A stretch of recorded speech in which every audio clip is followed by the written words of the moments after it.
Hey guys, so today we're going to start our unit on England, the Golden Age. And these are some things that are happening around the 1600s. And we're going to start out by talking about Queen Elizabeth, but let me just give you a quick background. Queen Elizabeth is the daughter of Henry VIII. Now, you're going to learn more about Henry VIII and some things that went on with him with Miss Price when you study the Renaissance and the Reformation at a different time. But I'm going to skip that time period because you're going to definitely be talking about that with her. So I'm going to go to Henry VIII's daughter, Queen Elizabeth. Now, we're looking at chapter 1, and there's 3 items here. Okay, the first is the reading, and then there is a slide that has a family tree. Okay, so we're going to reference this family tree as Miss Rayfield talks about this chapter. So if you look, there is um, King Henry the Eighth. You see here. Okay, and we're going to talk about his children and who's going to reign after he is not able to anymore. But we're going to go ahead and go back. We're going to reference this as Miss Rayfield's talking. And there again, this is from 1485 to 1603. Okay. So I'm going to go back and I'm going to open up my reading. I like to open up in a new tab. That way I don't have to go back. Okay. So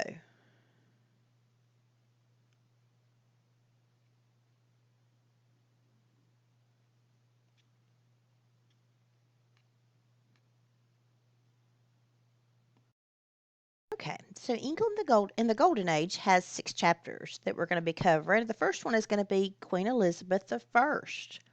Now, um, I'm going to ask you some different questions and discuss with you some different things. Um, and you can write notes if you like to on your own paper, print off a copy of this, kind of whatever you'd like to do, kind of to keep up with our discussion. You can also open it in Cami if you like, and you can make notes directly on the pages. So we're going to go back, and I want to look at my. Um, I'm sorry, guys. Miss Rafel's got way too many tabs pulled up here. Go back to my timeline. Okay, and there again, we're going to start off. Um, Talk a little bit about King Henry. Sorry, we're going to go to King Henry the 8th. I was trying to do the 7th, the 8th. And we're going to talk about his children that he had and who ends up ruling England during this time period. Okay, so I'm going to read along. And I'm going to read, and I want you to follow along with me, okay? And like I said, I'm going to stop during this time and ask you some different questions. Okay. Chapter 1, Elizabeth. Long live the Queen. According to Queen, I'm sorry, 25-year-old Elizabeth was sitting under an oak tree reading the Greek Bible on the morning of November 17th, 1580, 1558. She was expecting important news.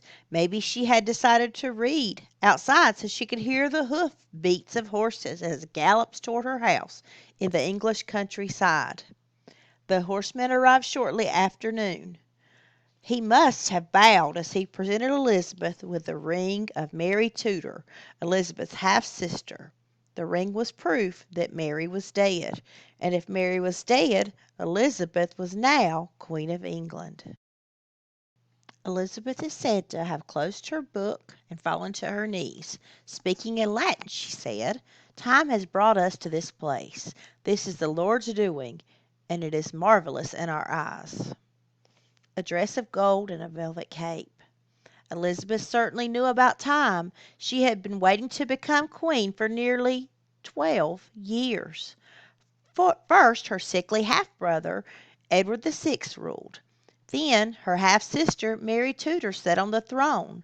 During these years, Elizabeth had had a plan. Guys, looking at my family tree, I can see that Mary is the daughter of Catherine and Henry the Eighth, and um, Elizabeth the First, is the daughter of Henry the Eighth and Anne. So the girls have two different mothers.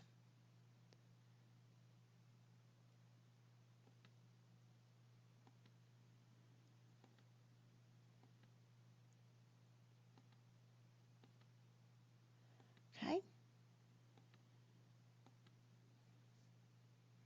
here's a picture of Queen Elizabeth, one of her homes that she had.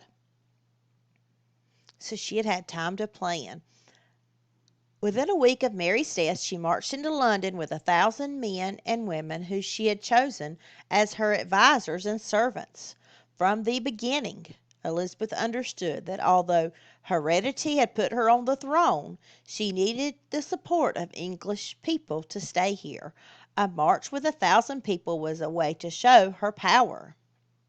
Okay. Elizabeth's coronation day, the day she was crowned, was a spectacular event. Ladies of the English court had sent to Belgium for silks and velvets to make made into gowns for the great day. Although years of religious conflict and war had left England deeply in debt, Elizabeth I made sure that her coronation would be unforgettable. She wore a dress of gold and a cape of crimson velvet lined with fur. On her head sat a golden crown. Now, guys, she used this ceremony to show her power and her position to the people of England, as well as the people of the world. These clothes were heavy, but they looked like the clothes of powerful monarchy. This was the exact impression Elizabeth wanted to give. Here's a picture she may have looked like. The coronation was a religious ceremony. Elizabeth I wanted to end the conflicts of England between Catholics and Protestants. At her coronation, she was crowned by a bishop, an official of the Catholic Church, but she insisted that the bishop read from the English Bible, the kind used by Protestants, rather than Latin Bible used by Catholics. A dangerous situation. From the time that Elizabeth was a little girl, her family had been in danger. England was a nation divided by religion. Elizabeth's father, King Henry VIII, had broken from the Catholic Church because the Pope would not annul his marriage to his first wife.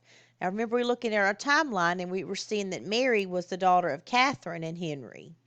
And then he ended up having Elizabeth with Anne.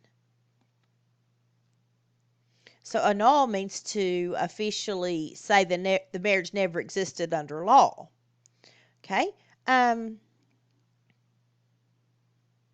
Henry and Catherine had only one child surviving, Mary, and Henry wanted a son.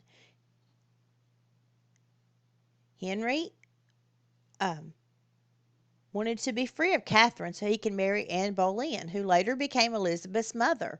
Despite the Pope's refusal to annul the message, Henry married Anne anyway and established the Church of England to be independent of the Catholic Church in Rome. Henry proclaimed himself head of the Church of England. However, when Elizabeth was only 2 years old, her father had her mother executed. Henry promptly married again. His third wife produced a son, Edward.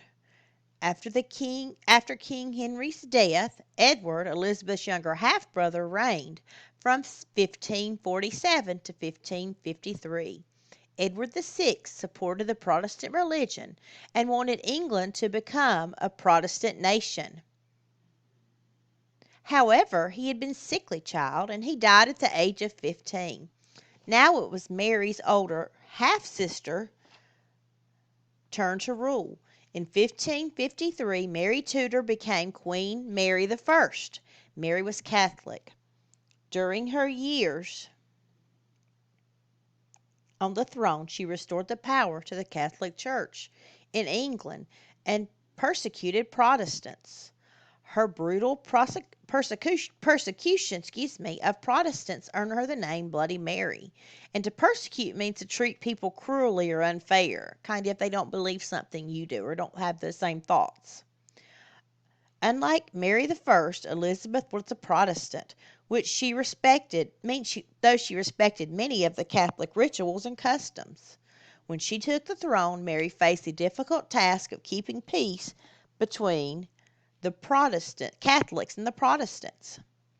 From an early age, Mary Elizabeth learned how to pay attention to what was going on around her. She avoided putting in writing any thoughts or beliefs that her enemies might use against her. When Mary the First was queen, she imprisoned Elizabeth in the Tower of London. For 2 months Elizabeth lived in a cold, drafty cell, never knowing whether or when she might be executed. Queen Mary spared her life, but Elizabeth never forgot the horror of waiting on her own death sentence. Even after she became queen, Elizabeth I had to be very careful. Another Mary, this one known as Mary Stuart or Mary Queen of Scots, plotted against Elizabeth. Mary, a Scottish queen, was the niece of Henry VIII. She believed that herself, not Elizabeth, belonged to the throne of England because the Catholic Church did not recognize Henry's marriage to Elizabeth's mother. Remember, we were talking about Henry had his first wife. They would not annul the marriage. So Mary Scott, the Queen of Scots, thought that should be her chance to be the queen, since the marriage that Elizabeth I mother had with the king really didn't count in her eyes. Okay, so Elizabeth's advisors told her to have Mary, Queen of Scots, put to death. At first, Elizabeth was reluctant to execute a relative who was a queen in her own right. Mary was held in custody for more than 10 years, but when she was finally caught in a plot to have Elizabeth killed, she was brought to trial. The verdict, guilty. The punishment, death. Queen of her people, bride of her nation. Throughout the first decades of her reign, Elizabeth's advisors and the English Parliament urged her to marry. They wanted her to have a child who could take the throne when she died. They also thought that a woman could not rule as well as a man. Many ambitious men asked for her hand in marriage. Elizabeth argued, however, that marriage would only distract from her many duties as a queen. She considered England to be her husband and her family. Now, guys, I want you to read yourself The Queen's Travel. Guys, what's important to remember is that Elizabeth's travels were journeys of her court from one aristocrat's castle to another. That's what's important to remember from that. Also, the word pageant was in there. And when Miss Rayfield thinks of pageant, I think of like a beauty pageant. But at this time, it was actually a show or a play based on a legend or a history. Just think to yourself for just 1 second. Was it wise for her to journey the countryside? To glorious reign. Elizabeth combined practices of both the Catholic Church and the Protestant Church when she reestablished the Church of England. Guys, those are Elizabeth I's religious policies that she put in place. And that's very important to remember about Elizabeth I. Priests wore robes as in the Catholic Church, but they could marry. The church services were in English as Protestant wishes, but crucifix and candles adorned the altars in the style of the Catholic cathedrals. Elizabeth I did not persecute Catholics or Protestants for their religion. People who disobeyed her wishes were another matter, however. Perhaps because of the threats on her life, Elizabeth expected complete loyalty from everyone in her court. Her maids were women from noble families, had to get permission from her to get married. If one of them married secret, Elizabeth might imprison the husband until she could be sure that he was not part of the plot against her. Elizabeth demanded loyalty and she received it. Okay, guys, finish reading that chapter.